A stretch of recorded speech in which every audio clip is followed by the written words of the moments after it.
Wait anymore. Hi, everybody. Whoa. My name is Leah, and this is Aylam, shalom Aylam. everybody. And we're We're here. sorry we're a bit late. Yeah. We're very happy to be with you guys finally again. Hey, Mary and Diane. How you guys doing?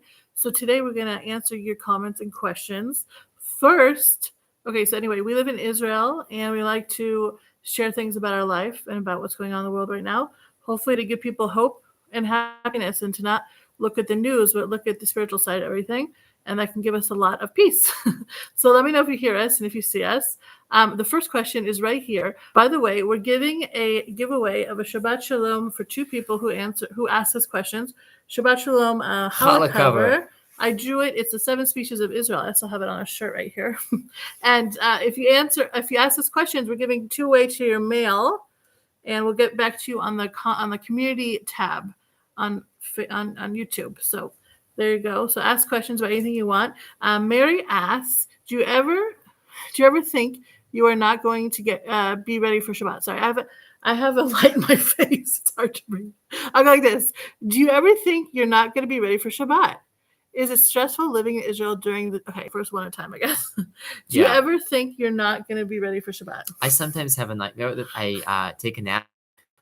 I wake up 5 minutes before it when there's still so much to do.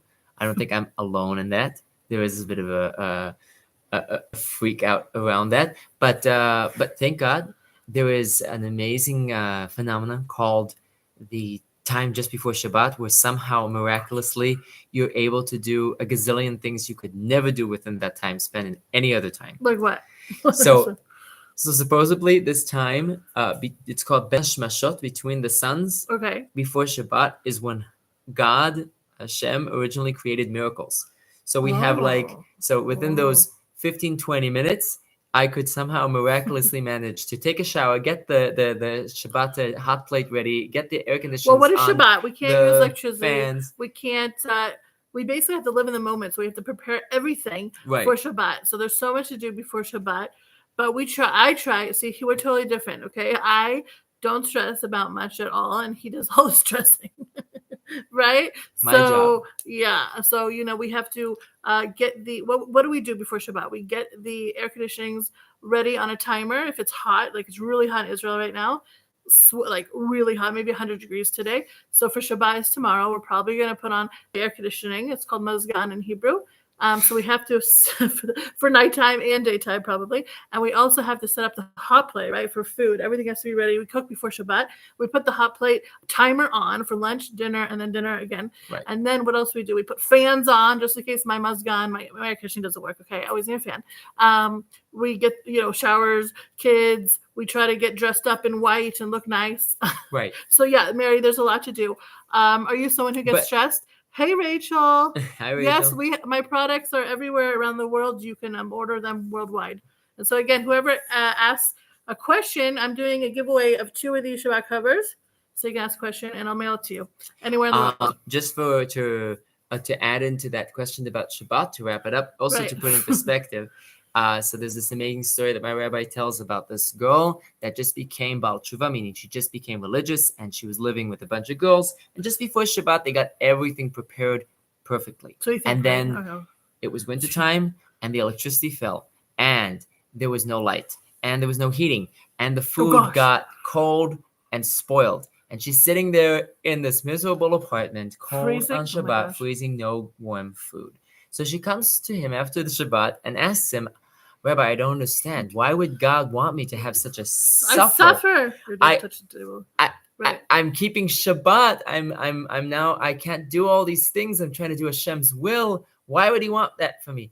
And so my rabbi told her, this is Rabbi Urushoki, he said to her, that's exactly what God wanted. Otherwise, it wouldn't have happened. And how did he explain it? He said, one time in life, you have to have a Shabbat that you keep even though it was not fun. And that makes all the rest of the Shabbats that were fun and wonderful. It puts them in the perspective that you're keeping them not just because you're enjoying yourself, but because they're important for you and they're God's will. Yeah. So one time, even though it was not fun. Right.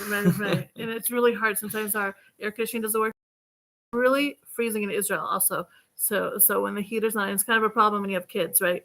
Right. So, And okay. there's some things that under certain conditions you're allowed to change. Yeah. Someone, So let's see. What does another Rachel question ask? was, Mhm. is it stressful living in Israel during this time of war? Uh-huh. What do you say? Okay, Is it first of stressful for you? all, Because okay. that's something she's doing the stressing about. First of all, Aylam was born and raised in Israel. Okay, so he grew up on war and dealing with these emotions. Okay, his Yeah. whole life.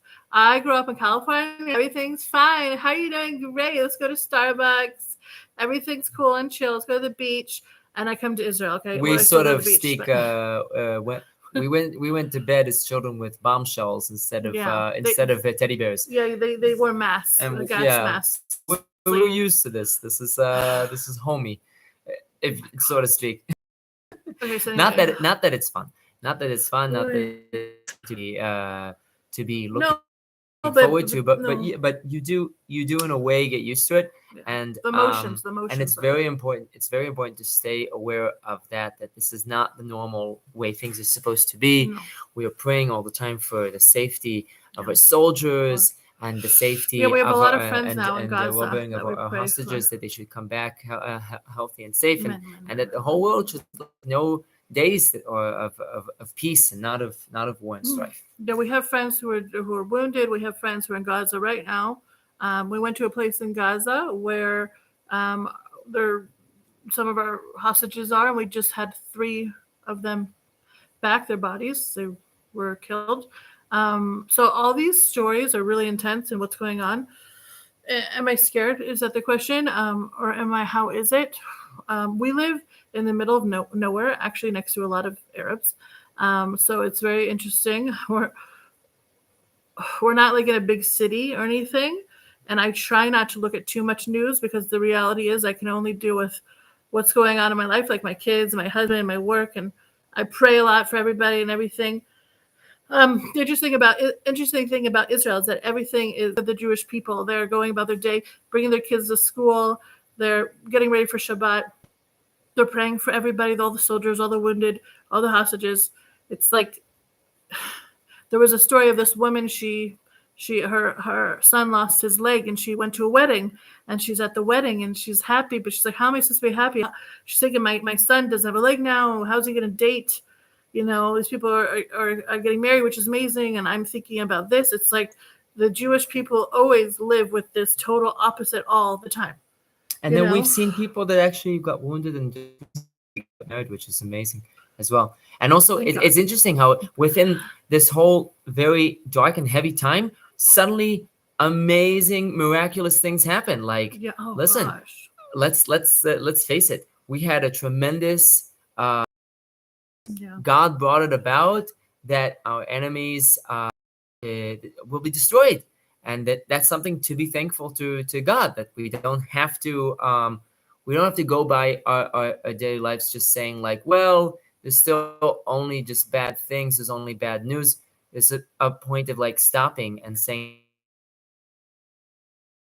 we don't always have to do something. Right. We are praying all the time. We were praying for someone, a Jewish man in Iran, who was going to get hanged because he was standing up for rights, and this Jewish boy on Shabbat, before Shabbat, 25-year-old or 20-year-old, and we were praying in the Shabbat candles. All the people of Israel were praying, and that couple of days later, the leader of Iran, something happened. Okay, and he was, and this boy released. And the boy was another question here from Rachel, who asks how.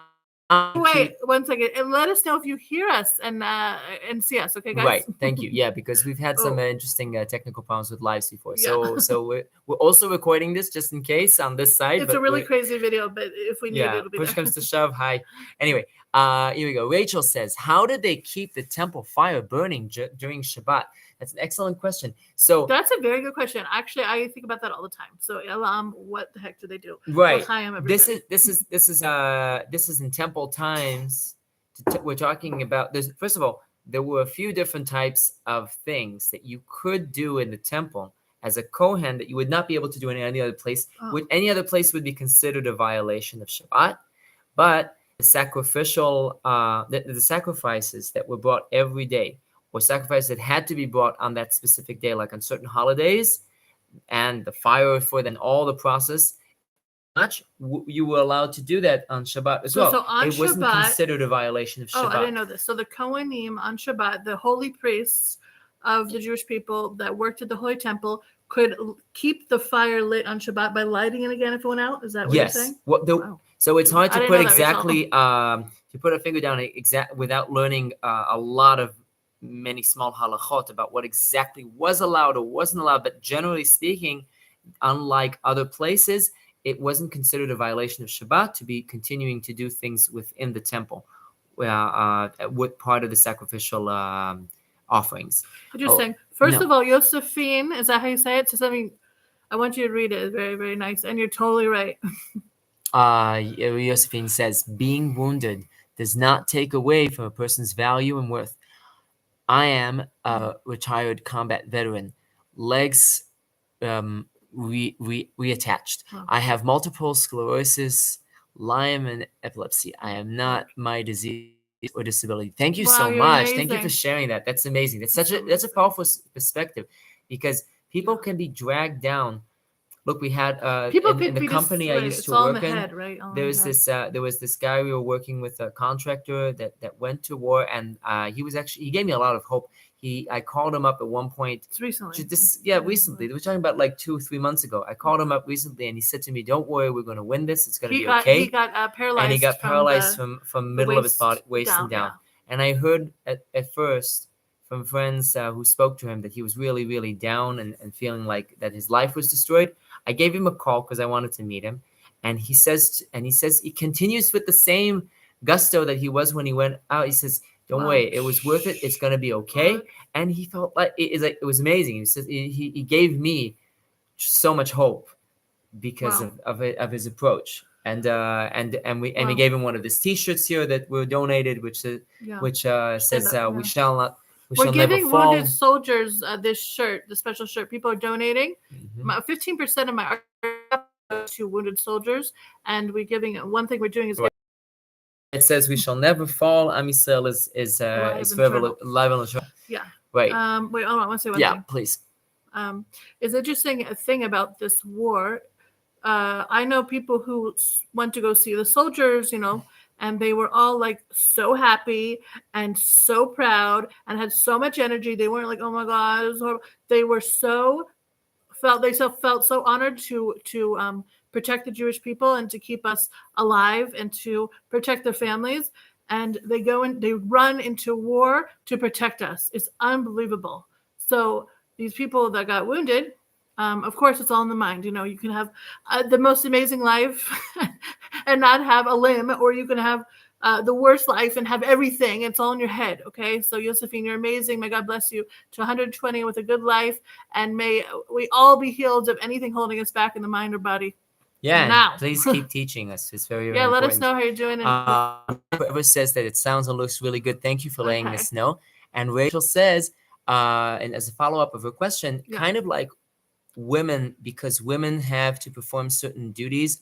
Certain duties are exempt from. So that is not to say that women are exempt from keeping the laws of Shabbat when you're a Jewish woman, but it's true that there is something similar in general in the concepts that the woman is exempt from time-bound mitzvahs. For example, let's think. For example, we're now counting the Omer. Right. So every day we have to count from Pesach to Shabbat, the next holiday. So it's about 49 days.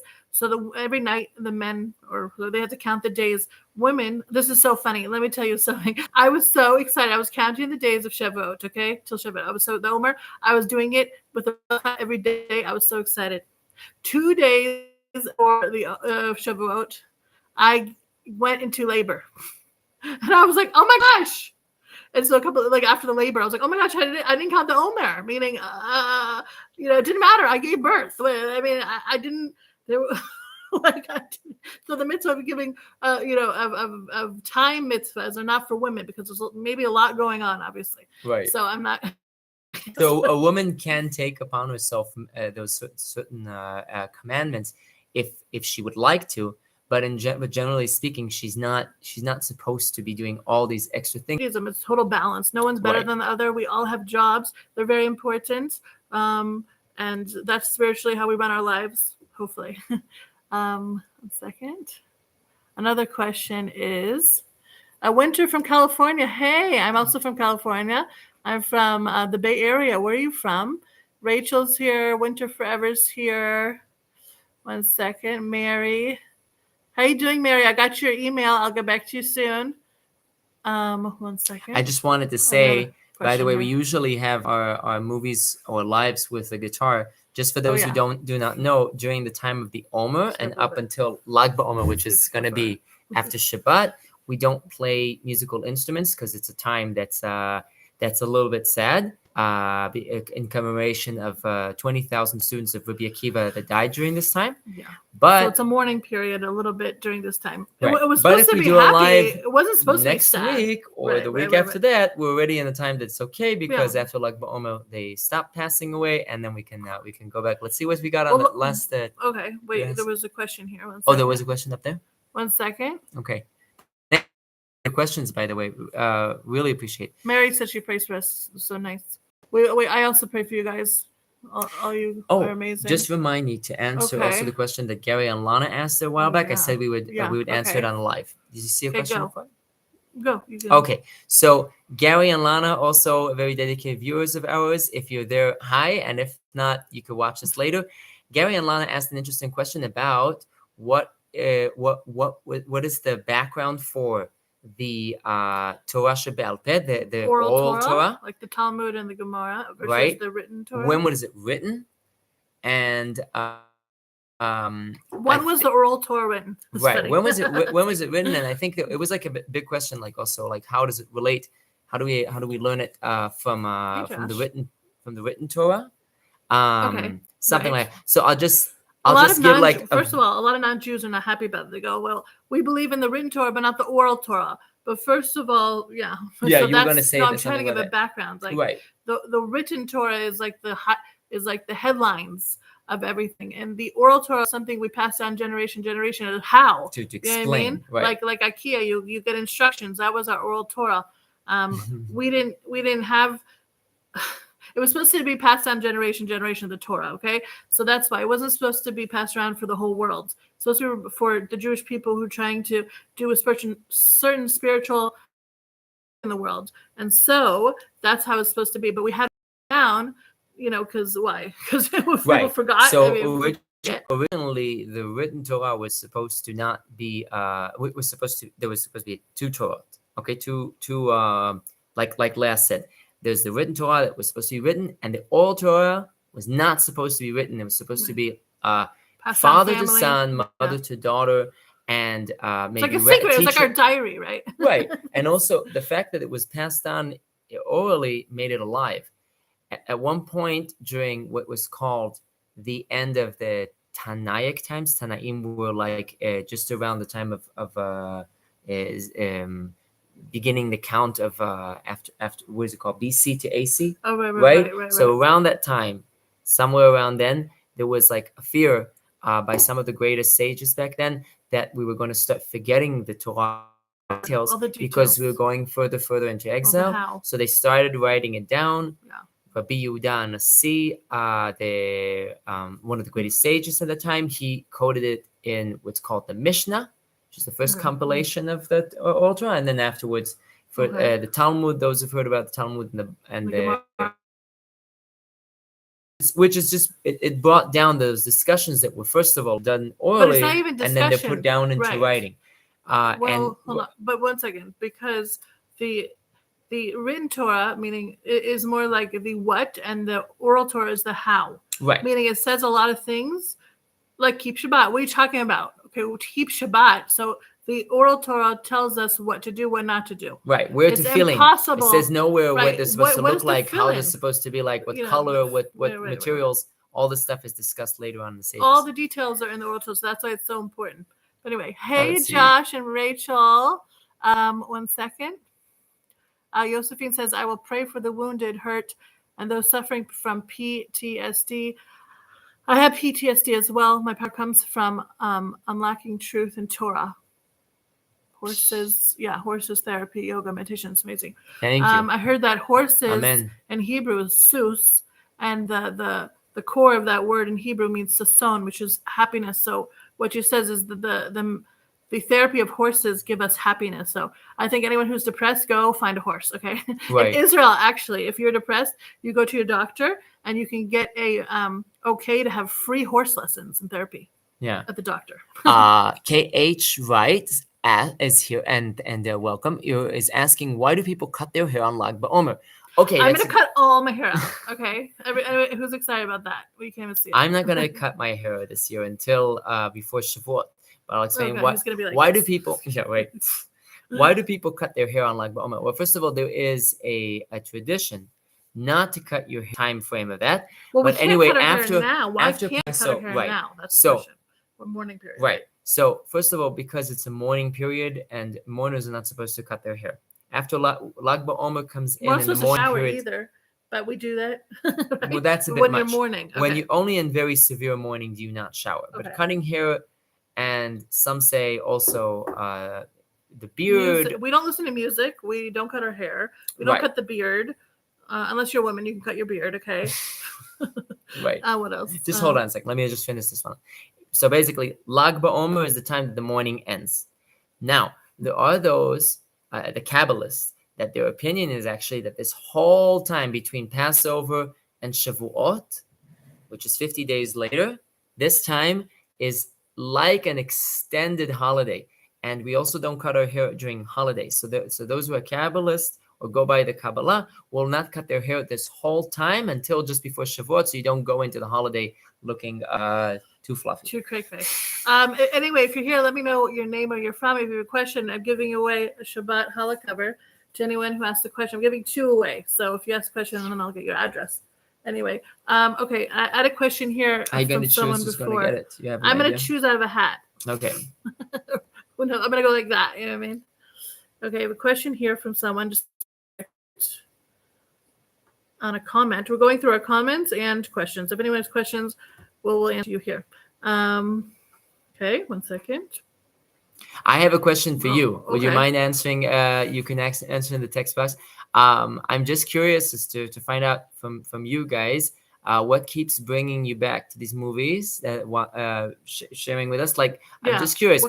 What do you guys like about our meetings, our lives, our videos? Be just curious to know. We can also see what we can say. We can also see what we could put in more of. First of all, I love making the videos that I made, but at this point, I feel the world totally shifted, and I don't have time for that sadly anymore. But I feel it's more important to connect to people and to give us hope and everything like that, rather than me sitting editing for 40 hours on one video. I don't have time, sadly. So we're doing more live. So let me know what you want, what topics you like to hear from. Yosefian says, with illness or wounded, you have children. I'm not able to have children. Dating challenge. Ooh, shotgun. Well, there are shotgun for. Oh, well, that's great. Frenchie, hello. I pray everyone out there will find a match. I know it's not easy to find someone. It's a miracle when you find someone, and there's someone for everyone. You want to tell the story? Did we tell a story about the?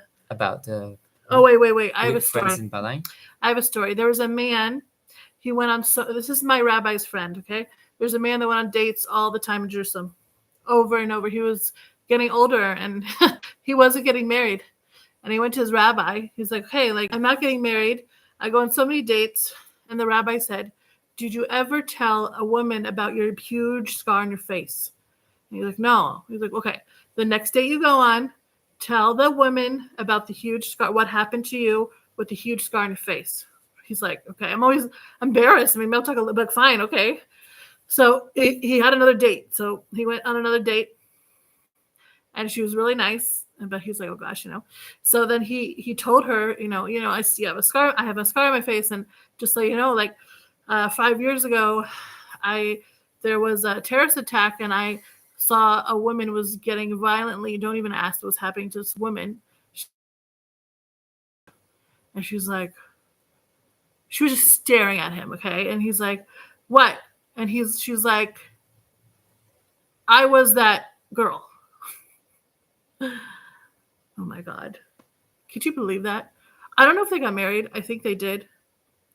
Yeah, they got married. It was my friend. This is my rabbi's friend. Isn't that amazing?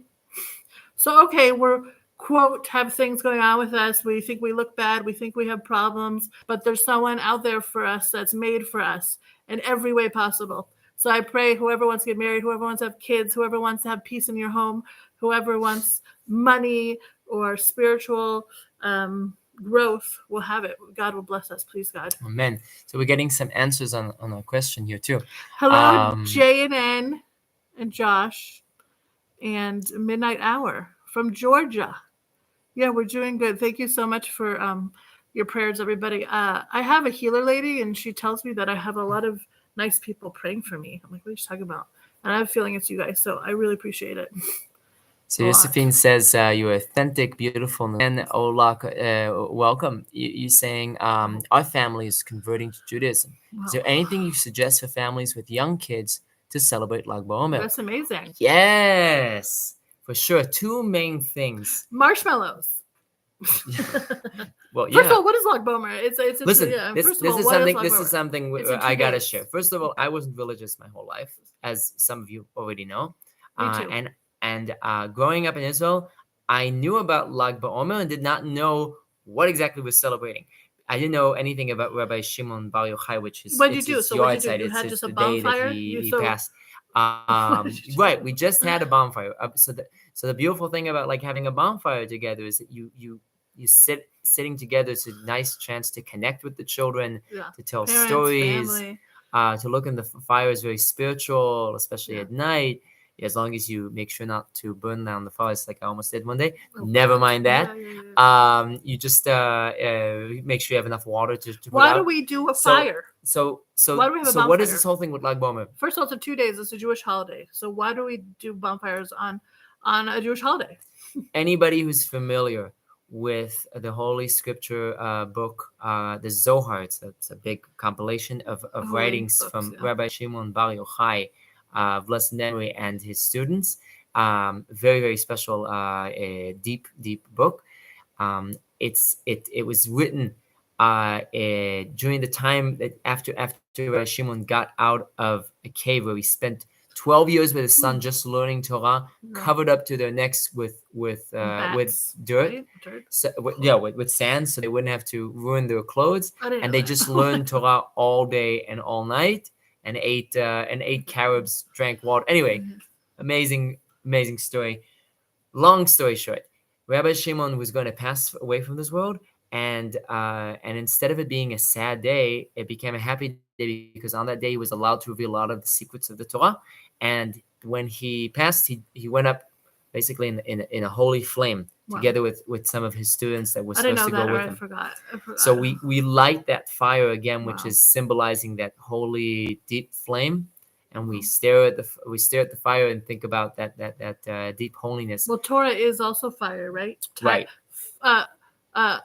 Torah is, what is Torah? It's a spiritual book and spiritual writings and lessons from the creator of the whole world. That's what we learn. That's what the Jewish people learned. That's our moral, where we get our morality and everything. And so it's fire, which means it gives life. But the sun gives life, and life. Water gives life. It's also Torah is connected to water, which puts out fire. Thank God. But so we're celebrating the Torah on Lag BaOmer, and that has to do with the fire. And a fire is very healing. Back in the day, we didn't have TV. We also have fire, right? Like TV and like internet, blah, right? But a long time ago, it's not the same flame. Well, we didn't have that. we had bonfires with our family. We went out and we lit a fire and got logs together. We looked in the fire. It's a very like calming thing to do. We told stories around the fire. It's a very connective thing. So some healer said, when you're having a hard time in life, go, make a bonfire, look at the fire, breathe. It kind of can heal you. So even looking at candles. Candles. My mom used to love doing it. One more tradition for Lag BaOmer is to play with bow and arrow. You can also make one DIY at home. It's a real tradition.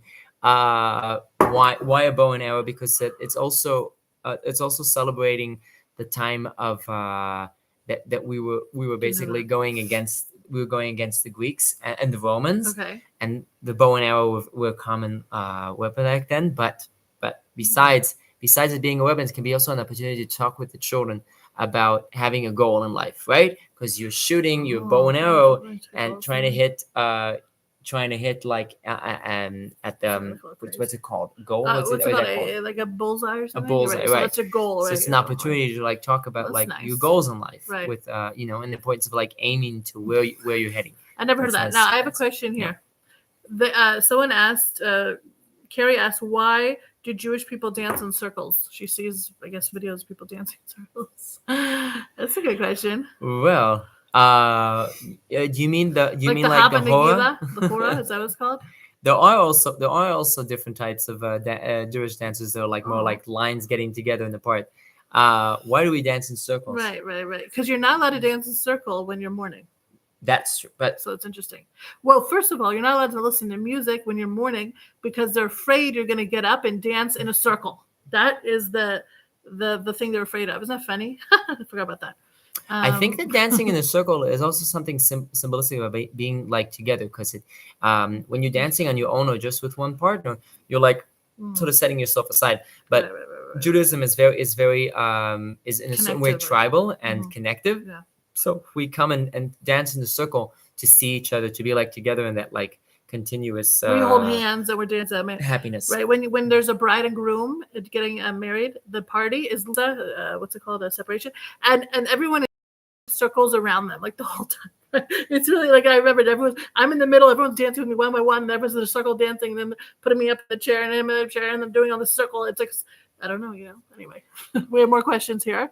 Oh, Josephine says that she would like to see us next time when she makes Aliyah. We'd be happy to see you. Yeah, that would be nice. Ran out of time. I'm in the process of making Aliyah. Mm-hmm. Wow, that's so amazing. Let us know if you need any help with Aliyah. Anyone out there? The world is crazy, right? Right before World War II, the world was crazy for the Jews. It goes on and on and on. And so Israel, thank God, is a place that the Jewish people can come and live. We are, what's this word? Hold on. We are threatened here. Our life, but it could be dangerous outside of Israel. Like, you know what I mean? That's what I feel like right now. We're like threatened a lot here, but I mean, the reality is it's the best place ever. I'm from California, the most beautiful place ever. Everyone's like, why did you leave there? Because in it's Araka, what's it called? In what language is this? It means empty like nation a little bit, okay? So it's like a little empty there. And here, every second, there's something going on for the good and the bad. You're connected to people all the time. You're praying for people. You're going out. The bus driver's yelling at you and then invites you for Shabbat dinner. And then you go to the bank and she yells at you. And then she sets you up with her son and you get married. I mean, this stuff happens all the time in Israel. It's like crazy. People are like, oh my God, bureaucracy in Israel is horrible. But I feel like it's just it's a way that God puts us together. You have to go this office in Israel, okay? And that's just a divine plan from God to meet each other, okay? So let's just relax and breathe. Oh, by the way, I may go back. Where's your mug? We have to say l'chaim. My mug. Is that not mine? No. I gave you a tea. You did give me a tea. This is the 7 species of Israel. Shavuot's coming up where we celebrate the 7 species of Israel and we bring it to the Holy Temple when we have it. I also put my name on it because sometimes I forget my name. Just kidding. Anyway. Great. Thank you so much for everybody so much for sharing. Yeah, let's see. Rachel, it's amazing. You're in the process of converting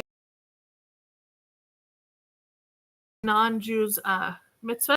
The Jewish people have 613 mitzvahs, and the non-Jews have 7, which equals, I think, someone counted 49 or something, or more. I don't know. They have mitzvahs they have to do. We all have, just like a man has roles in the world, just like a woman has roles in the world, just like a Jew, just like a non-Jew, just like an animal, just like nature. Everyone has their job, spiritual jobs to do in the world. So if you feel like your soul is meant to be Jewish, you cannot do the Noahide anymore.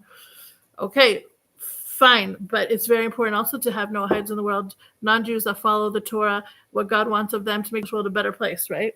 Yes. For sure. For sure. Okay, we had a question from KH. What things do we do on Pesach Sheni? Oh my gosh, you won't believe what we did. Yeah, so we actually have a little movie on that. You could also try to make a short on that.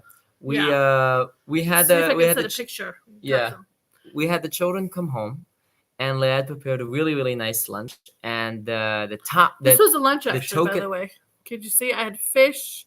I had a salad. I had vegetables. Anyway. And the highlight was baking matzah with the kids on Pesach Sheni. Now, Right. what's really nice about baking matzah with the kids on Pesach Sheni? What is Pesach that Sheni, first of all? What is Pesach Sheni is the and holiday of Pesach second chances. Okay. It's an amazing story. We have no other holiday like this. All holidays have something to do with either a miracle that we either did or didn't participate in some way. Passover and Sukkot and Shavuot, they all have to do with the Exodus. Hanukkah has to do with us beating the Romans and the miracle of the lamp. Right, Purim right, is we got saved in Shushan and okay.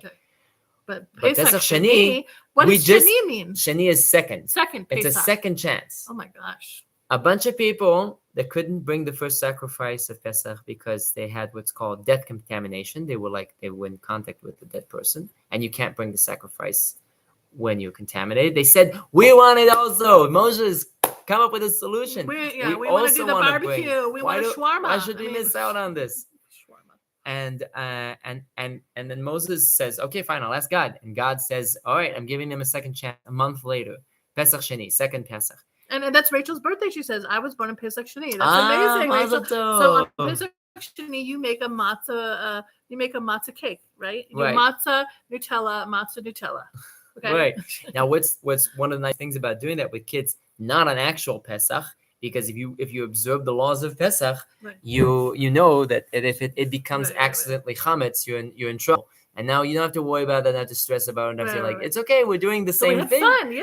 But I covered the table in like tinfoil or plastic, and then I said I put on the 18. I had a clock. Mm-hmm. I said 18 minutes. Let's go. And we went. You have to make matzah is a cracker you have to make within 18 minutes, or else it's not kosher. Right. Okay? But we also didn't trip about it. And if it was a little bit chametz, we don't know. I also had matzah and pita before. So because you're allowed to it. I mean, it's not like it's not Pesach. It's like it's like the tradition is to eat matzah on this day, basically. You can eat it with bread. Feel it. Okay. Right. But so I put an 18-minute thing on. I said, ready, go. And I had flour and water. That's it, a little salt. And I mixed it and I made it a fast dough. And then I put it on the table, and my kids put it in a circle. And then I had like this. I don't know what it was because I don't have a roller. So they rolled it on the side. They rolled it flat. Okay. And I'm like, oh, come on. And then they had a fork and they put holes in it, so it doesn't blow up. And I have a grill thing that I put on my stovetop. And I was like, okay, within 5 minutes they had it ready, right? I think we have some in the fridge. Maybe I can bring the actual thing. Okay. Yeah. And then I did it fast, on high, right? It's kind of like more of like a pita. Okay. The Yemenite people eat a matzah that's kind of soft. It's not like hard cracker. Okay. So it's kind of like this. And I took it over, and we had so much fun. The kids were like, yay! And we were like, yay! And then I made a really nice lunch, and we ate it with some fish, vegetables. Okay. Any other one? Right, because this one's a bit this one looked crazy. Okay, it looks like this. It looks like a chapati or a pan bread. Yeah, pan, like with those what's it called, Indian breads. Right. This is funny. Watch. This one will look crazy. Actually, interesting enough is that in the Beit HaMikdash, in the Holy Temple, they brought breads that were like brick thick matzah. That was the special bread that was put on the table. Matzah, but just like brick thick. So go figure. Yum. Anyway. Okay, so one more second. I'm Becky from Florida. You're the best. She likes us. We're a little crazy, but we're glad you're here. Again, we just want to hopefully share God's wisdom. I didn't know if I should. This is funny. Okay, let me tell you something. There was a time where I didn't know if I was going to continue making videos because I'm like, I'm not really into this whole look at me, or here's my house and I'm gonna make it pretty and it's my perfect Shabbat. I don't. Or the 40 hours of editing of each one of them, right? No, it was just I didn't want to be egotistical. I was like, I can't. And I think okay. Anyway, okay. So I opened the Torah, my little Torah book, and I asked God, should I continue these videos? And I open it up and I go like this, okay, and it says, continue what you're doing, but with wisdom. I said, what? This is crazy. I said, this was in Proverbs, right? So, I don't know where it was. I just continue what you're doing with wisdom. So I thought, okay, so the only way I'm going to do videos is connecting it to God's wisdom. God is written for us. It's all in the Torah, and that's what I needed to share with people. So that's what I'm doing. So again, that's why I'm doing lives and questions, and hopefully bringing us better days, because our days could be very not deep and not connective, and feel like a robot. Yeah. And it's all in the Torah what to do. There's so many holidays. There's so many rules. Like, why is a spiritual holiday have so many rules? That's the question. It's to make our daily lives have meaning. So that's, please God, what I want to try to do with all of us together as friends. Mary, oh, you're so funny. I love you, Mary. You're the best. What else? Hold on 1 second. I'm Italian Sephardic, and our matzah is softer and round. Oh my gosh, you have to send us some when you make Aliyah, okay? What is Aliyah? It's moving to Israel. That's what it means. Right. By the way, one more thing on Pesach Sheni, and because it's just an amazing Torah that I heard from my rabbi, from Ushaki. Okay, he says this. And this is just interesting for anybody who hasn't thought about this yet. Why would people ask for a mitzvah that they were exempt from? Because he gives this is the example he gives. He says Yom Kippur, if somebody cannot fast because they're sick or because they're old or because they fast. They have diabetes, whatever it is, okay? They can't fast. They're exempt from it. We don't hear that you'll get another Yom Kippur to catch up. It's okay. Next year, if you can, you'll fast. So why was it so important for these people to ask for a second chance? Okay. But what do they have to do? Second chance for what? Second chance for bringing the Passover sacrifice. And like a Pesach shawarma, Sheni, like in the first shawarma, and they put it in this, and they eat the this is what we did in the Holy Temple. It was a barbecue. Yeah. It was a holy barbecue. We get together, eat the spiritual thing that Jews do. A whole Seder night or keeping the laws of chametz. You're allowed to have chametz, but the sacrifice they were given a second chance of bringing. Okay. Why? So I heard this amazing thing. On Shavuot, which we're going to read soon. So the next big holiday, right? Where we That's get when Torah, we receive the Torah. Right. The Torah receiving is spiritual guideline for our lives. In fact, also for the whole world. The whole it's an instruction manual for the whole world. Right. But because of it being so universalist, you could easily forget that it has something to do specifically with the Jews. And that is the national aspect of the Torah. And that is what is the symbol of the Passover sacrifice. Is what? The Passover sacrifice connected us as a nation. Oh. First of all, like you said, we sat together and ate it as a nation. Right. Well, and it reminded us. You want to do a song? What? The Nation, the Bob Marley song you sang the other day? Oh, I don't remember it. It was a good song. He made up a song and it was really good. Did you record? I don't know. But anyway, so just to put it down there. So Pesach Sheni was people asking for a second chance to first connect as a nation and then receive the Torah, so that could be something that they would receive as part of the nation, and not just like, well, this has nothing to do with me as a Jew. No, it was for everybody. Meaning we got out of Egypt to get the Torah. We didn't get out of Egypt to go to Las Vegas or New York to get bagels. We got out of Egypt to get the Torah. A nation. So on again, Pesach, and then to get the Torah as a nation with a special mission as well. So they messed up on Pesach. So they're like, no, we need this thing. So Josh wants me to show my shirt. Okay. But I was saying it's a holiday of second chances. God always gives us a second chance. We know no matter what we did, we are taught by God. It's not like we're born in sin. It's not like we need anyone to forgive us. It's not that we have to hold on to anybody to forgive us. Hashem says He will forgive us if we do tshuva, if we forgive ourselves, if we don't do it again, if we help other people in the same way. So we always can turn back time and heal ourselves. We should always know that. So second chances. Amazing. It's the holiday yesterday.